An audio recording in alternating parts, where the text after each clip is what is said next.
between these two called Broken, and then there's a remix called Fixed, which I think leans more into this. And they won Emmys for that as well. I think it's the only song that ever won an Emmy that had the word fist fuck in it. Little factoid for any of you out there, yes. Probably one of the only songs ever to have the word fist fuck. No, sure not. I don't know, I can't imagine there's too many songs can actually wind that word into Anal it. cunt probably have it in numerous songs. Well, I don't know, it's just not something that comes up organically. Do you know, actually, I'm going to have to do Anal Cunt, kind of like for one of the classic albums, 40 More Reasons to Hate It. Is it classic, though? Can it be considered classic? It fucking is. Just because of the way you've said that now, Laura, it's like, it doesn't come up organically. It's going to be like when you're like at a dinner party or something. Someone's going to be talking like, oh, so what do you do? And you'll just hear like in the back of your head, there's it whispering over and over again till you just have to say it to Bad them. luck, fist fuck. Exactly. So what do you do for a living, fist fuck? I mean, I'm a dentist. No, it's not. Oh God, please don't mix up the two of these. Just for everyone's, knowledge, there is one other band that used fist fuck in their songs. It was actually the title of one of their songs, and it was called Buck Cherry. It's an American rock band. Oh God! Oh my Buck God! Cherry. Buck Cherry! Wow! Oh my God! Yeah. Bloody hell! I thought they were disgusting. Shit. Jesus, it must be bad if you're saying they're disgusting. But yeah, they're those just and like Nine Inch Nails are the only ones. Oh, they're disgusting because they're too glam rocky. Yeah, no, they're just crap. Like, I remember Buck Cherry when they came out. No, they're not. They are. What the fuck is a Buck Cherry? I don't know. He's a fucking skank. He's the only.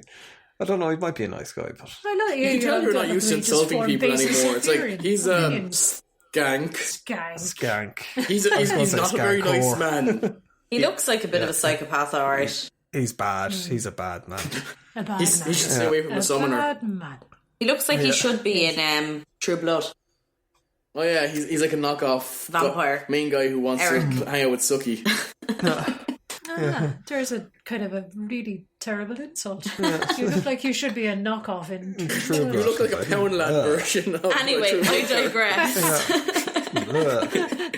Love it. But yes, anyway, I suppose back to the Downward Spiral. Concept album. What was the concept? Laura? Exactly. So the concept is, it's the Downward Spiral. It's basically kind of the concept is of a man who is on a downward spiral through depression, through self-harm, through self-loathing, through his eventual demise and suicide, through sort of self-harm, etc. It ended up being kind of self-fulfilling as well. Exactly, because he kind of went on a bit of a downward spiral himself through kind of depression and drug use, and sort of ended up in rehab, etc.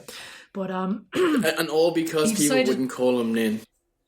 No, all because the lady loves milk tree. I suppose the thing about the album as well, kind of like how far ahead. Like, I mean, Trent Reznor has nearly always been ahead of the curve musically with stuff, and kind of like even production wise, that they were the first to use not the first people to ever use, but they kind of like popularized the use of Pro Tools, using Apples for actual music production, and just the whole digital kind of thing. Yeah. It's like singing into an apple. Trent, but like, I mean, I think there's a reason your album's not out yet. Why? Yeah, you haven't plugged in these apples. Oh shit! Oh no. But yeah, no, that was one of the things that sort of, I suppose, lent itself to this whole sort of weird kind of feeling of isolation and sort of alienation on the album as well, was because he decided that his whole life he's always been sort of one of these sort of, he's been into sort of the making of an album. He's sunk himself so deep into the production and the engineering and all this kind of stuff. Like, he decided he wanted to have his own recording studio. So rather than just going and renting out a studio, he decided he's basically going to build one from scratch. So with blackjack and hookers. Yeah, exactly. I'll do it myself. So he, looking around to try and find somewhere to base himself, he somehow managed to land himself on 150 Cielo Drive, wasn't it? Which is the Tate Mansion, basically, which is if you know your sort of Americana folklore and history and all the rest, is where Sharon Tate was murdered by the Manson family. Roman Polanski's wife. So he managed to hold himself up there in the Tate Mansion and build himself his recording studio up there, and got a bit dark and sinister with the whole thing, kind of named the recording studio Le Pig, due to the whole sort of smeared in blood on the wall was Piggy, on, when the murders occurred and all the rest, and got a bit dark and sinister, etc., etc. So kind of that whole weird, sinister ambience and all the rest. And he, there was an interview some years later where he mentioned he had actually run into Sharon Tate's sister just purely by chance. And who said that he was exploiting her death? Yeah, and he should kind be of ashamed of himself. Questioned him. Just questioned him. He got really upset over it because he was like, "Geez, I didn't see it from that point of view." You know? Yeah, that was it. But he also denied as well, saying that they weren't aware that was the house where happened. The whole pig thing wasn't necessarily a reference to that. Because it was just kind of like about March of the Pigs was about people just in general being greedy. And I mean, a lot of the songs off the album is Piggy, March of the Pigs, all that kind of stuff, and that was just the whole sort of the theme he was going for and all the rest. But it was just coming face to face with Sharon Tate's sister. He kind of, instead of it being this sort of nebulous sort of piece of history, it suddenly became real, and it was like, what if that was his sister, etc., etc. But that was, I suppose, just another little bit of kind of a bit of trivia, I suppose, really about the whole recording studio and where he actually recorded the whole album, and just kind of alienation in general, and sort of the downward spiral, and how sinister and horrible human beings are in general. But it was musically, sonically, I suppose it was one of, not the first time, because people have been doing, like Skinny Puppy were doing it in the 80s, and like Ministry were doing it for like a long time, so. But that mixture of sampling, kind of like, electric music, like, I mean, there's only like one drum track, like actual live drum track on it. It's all drum machines, basically. Yeah. Like the start of the album is kind of like, it starts off with a sample from was it THX or TX? I can never remember. But that George Lucas's only other movie that isn't about Star Wars. It's someone being hit by a stick, and there's bits like, I think it's in Reptile, where it's a sample taken from Texas Chainsaw Massacre, so these things, and unusual things, kind of like, and it's not something that's identifiable as well. You wouldn't go, oh, that's from Texas Chainsaw Massacre. Well, it shouldn't be. Good sampling shouldn't be recognisable at all, because you get sued for it. Exactly. Yeah, but I mean, it's samples from films, it's drum machines, it's synths, it's mini moogs, it's hard guitars, it's keyboards, it's all sorts of things all blended in to make sort of this harsh industrial sounding thing. And of course as well, there's it's not all harsh sounding music either as well. I mean, there's like perfectly sort of beautiful piano music that just soars. It does. It's an album. It's like what we've been talking about a lot, kind of like over the series of this, is kind of like about albums being put together. Kind of like there's a sense of flow to it, and an idea behind it. But like the album cover as well for the time blew the living shit out of people, because I suppose it's been done to death now, and kind of like, but at the time there was not much. Like, there wasn't, like, metal bands in particular weren't putting out kind of like, high art pieces on kind it. of high concept things. I know most of it was like, here's a picture of the band standing around looking moody. This was like a mixed media artwork, basically. But it was a guy called Russell Mills who was like very well respected, and the whole thing is that he wanted it to look like a wound. And it was all like bandages and sort of, as I said, and it's kind of his signature thing as well. He does an awful lot of mixed media artworks where it's all, the actual artwork itself is like, there's metal, there's bits of stone, there's like organic kind of structures gone into it, and that is generally the art cover.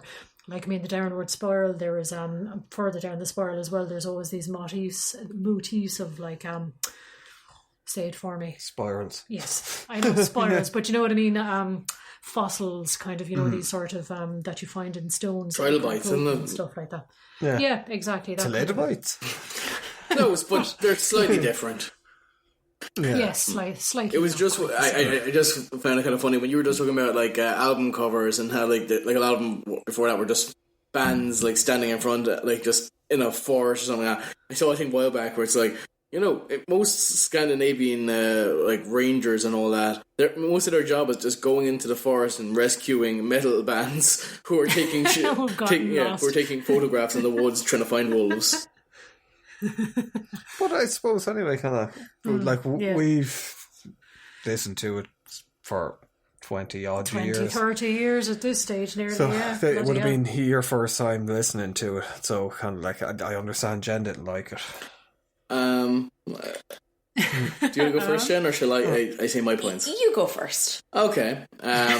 So like when I would have heard some of Nine Inch Nails before this, but I probably would. I wouldn't have done a deep dive onto them before this And it would have been kind of similar with Trent Reznor as a whole. Like, even the stuff kind of outside that wouldn't be kind of classed as Nine Inch Nails, I wouldn't have really followed him too heavily. But I would know some of the songs, I would have known some. So I kind of went in going, okay, I might like this, I might not. I've never really delved too deep into kind of industrial or kind of heavier stuff like this, so let's see how it goes. And the first song, to be honest, made me think I was going to hate the album, because Mr. Self-Destruct, I didn't like it, to be honest. And that comes from listening to it multiple times, because the first time I listened to the album, like, that song threw me off, and then I was like, the rest of the album was like, yeah, that was fine. But then kind of on subsequent listens, I was like, still a little bit iffy with that song, but the others were like, okay, no, now that I'm listening kind of again, and I've got kind of the flow of this and all that, a lot of them starting to flesh out to me, and I started to be able to enjoy them. The only ones that kind of the only one that actually annoyed me bar that was Heresy.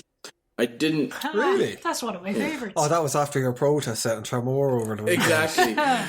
No, the only thing that just annoyed me, like, they it was a good song. It started off brilliant. It was just like the chorus just found it sounded like an edgelord on like something like it's like God's dead. It's like some kind of weird. No like, one cares. I just could not get out of my head. So that was the main thing that was a stickler for me. But as a whole, I was actually pleasantly surprised.